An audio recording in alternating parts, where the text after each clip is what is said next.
Assalamualaikum warahmatullahi wabarakatuh. Selamat pagi, selamat siang, selamat sore, atau selamat malam dimanapun teman-teman berada yang sedang menyaksikan video presentasi ini. Semoga kita dalam keadaan sehat walafiat.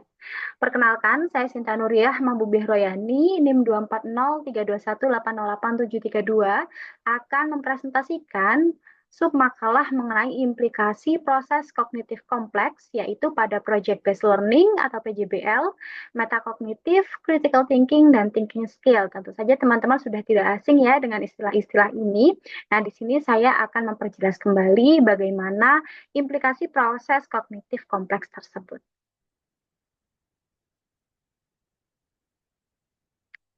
Nah, ketika kita belajar, maka berpikir adalah salah satu hal yang penting dan tidak bisa untuk dipisahkan. Di mana menurut Wasahua pada tahun 2021 dalam artikelnya mengatakan bahwasanya berpikir itu merupakan sebuah kemampuan otak dalam memanipulasi atau mengontrol berbagai informasi yang ada dalam ingatannya, baik yang dia lihat ataupun dari pengalamannya. Nah, aspek kognitif inilah atau aspek berpikir inilah adalah hal yang paling penting ya dalam kita melakukan pembelajaran. Namun teman-teman, pada saat ini seiring dengan berkembangnya teknologi, ilmu pengetahuan, menjadikan teori kognitif ini menjadi lebih kompleks dan harus diintegrasikan pada berbagai hal dengan berbagai permasalahan. Maka dari itu, hal ini menuntut pendidik untuk bisa memberikan pendidikan kepada peserta didiknya agar peserta didik tersebut mampu menjadi kekuatan sumber daya manusia yang bermutu dan berkualitas. Jadi pada saat ini peserta didik tidak hanya dituntut untuk berpikir saja, tapi bagaimana pemikirannya tersebut menjadi pemikiran yang bermutu dan berkualitas. Karena dari itu sekarang proses kognitif menjadi lebih kompleks dan disebut dengan proses kognitif kompleks.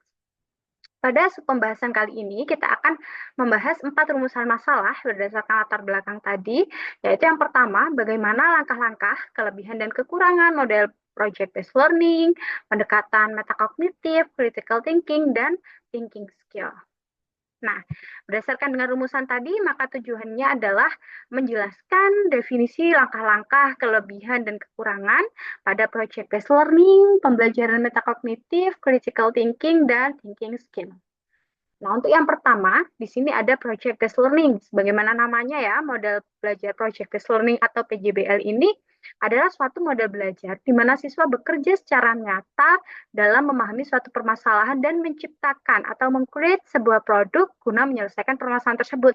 Nah, jadi pada beberapa artikel itu biasanya PJBL hampir disamakan dengan PBL ya, padahal PJBL dan PBL itu adalah dua model yang sangat berbeda. Jadi kalau PBL itu dia menekankan pada penyelesaian masalah, tetapi kalau PJBL di sini menekankan pada sebuah produk atau output ya atau kegiatan ataupun program yang bisa menyelesaikan permasalahan. Jadi tidak cukup kita bisa menyelesaikan masalah saja, tapi kita harus menghasilkan suatu output. Gitu. Nah, pada pembelajaran project based learning ini, maka siswa akan mengalami beberapa perlakuan, yaitu akan diberikan permasalahan, kemudian mereka harus mengeksplorasi permasalahan tersebut, menginterpretasi, mensintesis, dan mengumpulkan segala informasi agar bisa menghasilkan produk dalam pembelajaran yang tentu saja produk tersebut harus mampu menyelesaikan permasalahan yang diberikan tadi.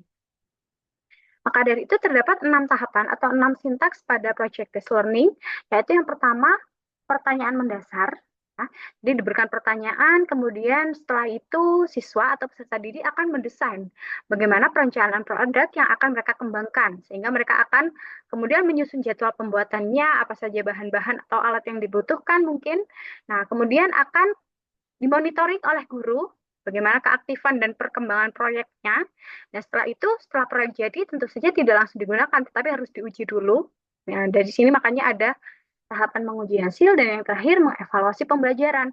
Apakah hasil atau output yang telah diberikan tersebut sudah mampu menyelesaikan permasalahan ataupun menimbulkan masalah yang baru dan sebagainya.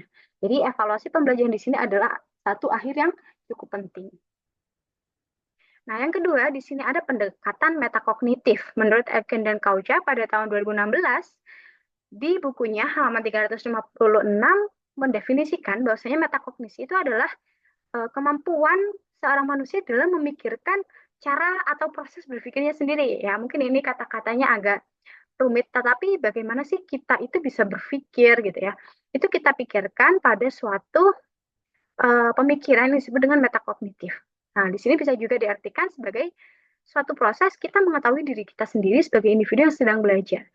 Jadi di sini Huda dan Fakih pada tahun 2023 menyatakan bahwasanya seorang individu itu telah menyatakan pembelajaran yang terampil dan mandiri atau yang sudah bermetakognisi itu ketika dia sudah mampu mengidentifikasi tujuan belajarnya. Apa sih yang ia pelajari gitu ya. Kemudian yang kedua, memahami tujuan. Apa tujuan saya mempelajari suatu mata pelajaran tertentu atau apa tujuan saya mempelajari suatu hal. Kemudian yang ketiga, memiliki strategi dalam belajar. Nah, bagaimana langkah-langkah atau upaya-upaya yang akan peserta didik tersebut lakukan ketika dalam suatu pembelajaran. Nah, yang keempat, memantau kemajuannya sendiri. Ya, jadi apakah sudah memenuhi progres atau masih belum. Dan yang terakhir, mengevaluasi strategi belajarnya sendiri. Apakah strategi yang sudah saya terapkan itu memang sudah sesuai atau sudah mampu mengantarkan saya pada tujuan pembelajaran. Seperti itu. Nah, metakognitif di sini sangat erat dengan eh, kemampuan kita dalam mengenali diri kita sendiri. Apa sih kelebihan dan kekurangan saya? Kelebihan-kelebihan itulah yang nanti akan diasah dan kekurangan itulah yang nantinya akan diperbaiki secara perlahan. Jadi metakognitif itu membahas mengenai hal seperti itu. Nah, dalam melakukan proses metakognisi ada 6 hal yang harus dilakukan, yaitu yang pertama merencanakan tujuan pembelajaran yang akan dilakukan, menentukan strategi, mengetahui pengetahuan dan sumber daya yang harus dibutuhkan, kemudian memantau kemajuan diri, mengevaluasi, dan berakhir ketika tujuan sudah tercapai. Nah, yang ketiga, ketika kita belajar atau kita mempelajari mengenai critical thinking, itu tidak akan terlepas dari yang namanya mindful dan mindless. Apa sih mindful dan mindless gitu ya? Mindful itu adalah suatu cara pikir ketika kita proses sangat terbuka terhadap informasi baru, sehingga kita mampu menghasilkan atau memikirkan ide-ide baru, ya, dan kita mampu melebihi memikirkan dari satu perspektif saja. Sedangkan kalau mindless itu sebaliknya. Nah, mindless di sini itu cenderung tertutup gitu ya, cenderung tertutup mengikuti alur seperti itu dan hanya terfokus pada satu perspektif. Nah, biasanya siswa yang memiliki mindful inilah yang nantinya akan berpikir kritis. Jadi misalkan seorang guru menyatakan bahwasanya ketika benda didorong, ya benda tersebut akan bergerak.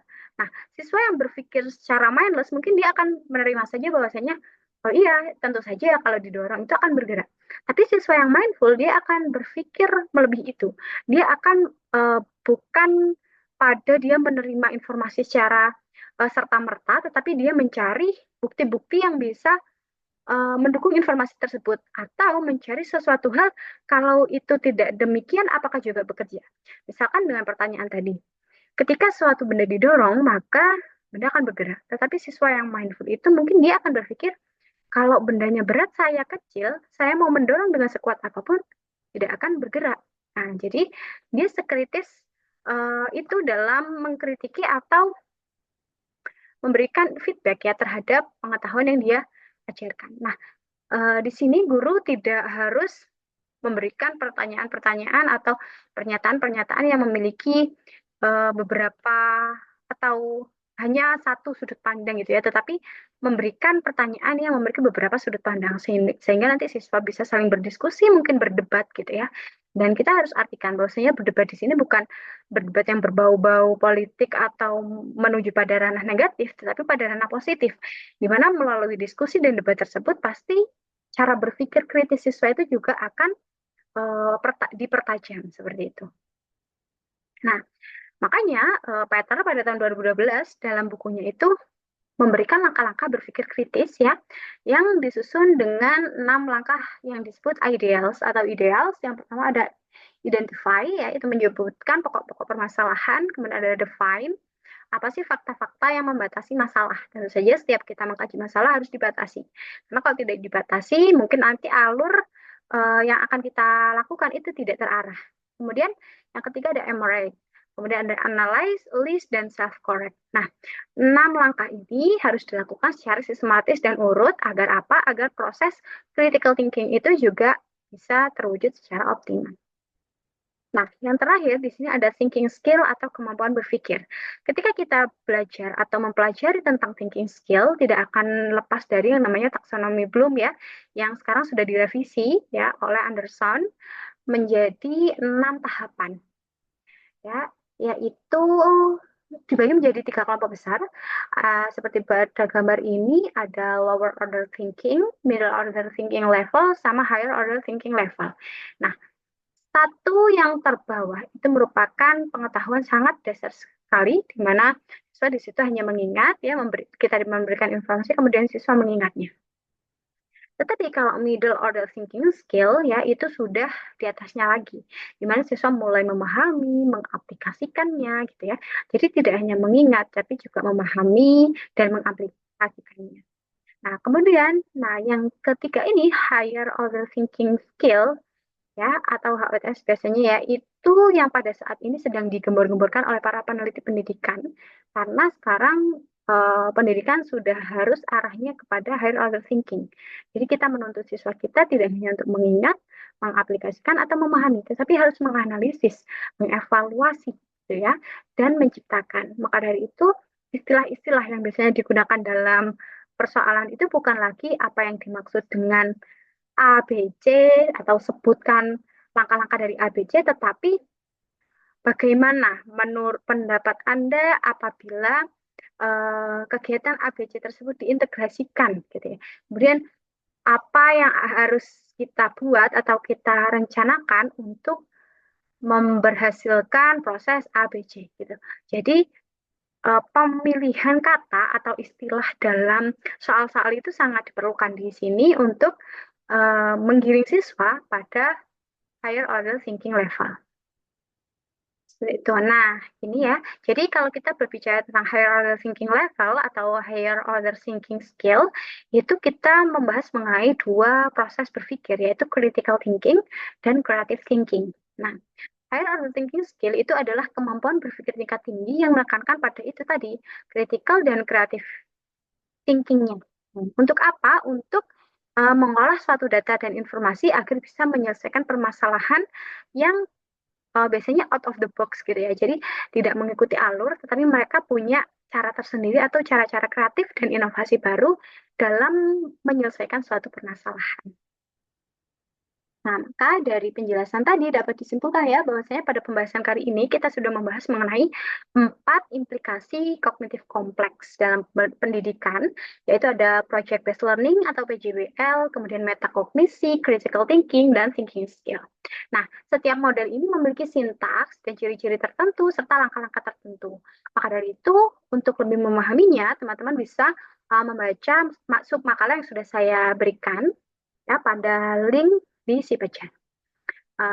Harapannya dari teman-teman membaca makalah tersebut, teman-teman bisa memahami setiap model dan pendekatan sehingga nanti dalam melakukan penelitian, teman-teman bisa menentukan mana yang akan teman-teman gunakan dalam pembelajaran atau penelitian pendidikan nantinya. Baik, mungkin hanya itu yang bisa saya sampaikan mengenai implikasi kognitif kompleks. Saya ucapkan terima kasih. Atas segala perhatian dan mohon maaf atas segala kesalahan. Wassalamualaikum warahmatullahi wabarakatuh.